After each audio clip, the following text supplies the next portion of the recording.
সামগ্রিকভাবে নজর দেওয়া হচ্ছে কারণ সামনে দেশ 2026 নির্বাচন, আর তাই তৃণমূল কংগ্রেসের মিডিয়া সেলের দিকেও নজর রাখা হচ্ছে। সেখানেও কি তাহলে এবার রদবদল? কারণ যেমনটা এখনো পর্যন্ত খবর পাচ্ছি আমরা, যারা মিডিয়ার সামনে বলবেন, মিডিয়া মুখপাত্রদের বাছাই করা হবে এবার থেকে কিন্তু অবশ্যই এই ক্যামাক স্ট্রিট থেকে। বিগত কয়েক মাসে দায়িত্বে ছিলেন অরূপ, কুণাল এবং জয়প্রকাশ, ফের মিডিয়া সেলের দায়িত্বে থাকছে ক্যামাক স্ট্রিট। কারণ মিডিয়ার সামনে যারা বলবেন, যারা বক্তব্য পেশ করবেন, সেই মিডিয়া মুখপাত্রদের বাছাই আর তা ঠিক হবে ক্যামাক স্ট্রিট থেকে।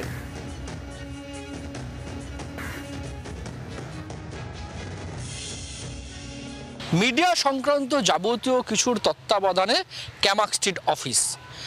সংবাদ মাধ্যমে কোন মুখপাত্ররা যাবেন, কারা কোথায় বক্তব্য রাখবেন, কি বক্তব্য রাখবেন, সমস্তটাই এবার থেকে হতে চলেছে আবার ক্যামাক স্ট্রিটের তত্ত্বাবধানে।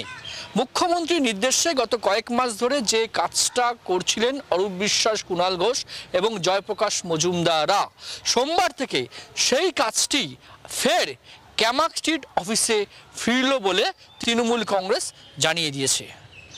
জি 24 ঘন্টার জন্য ক্যামেরায় পার্থ পালের সঙ্গে প্রবীর চক্রবর্তী, কলকাতা।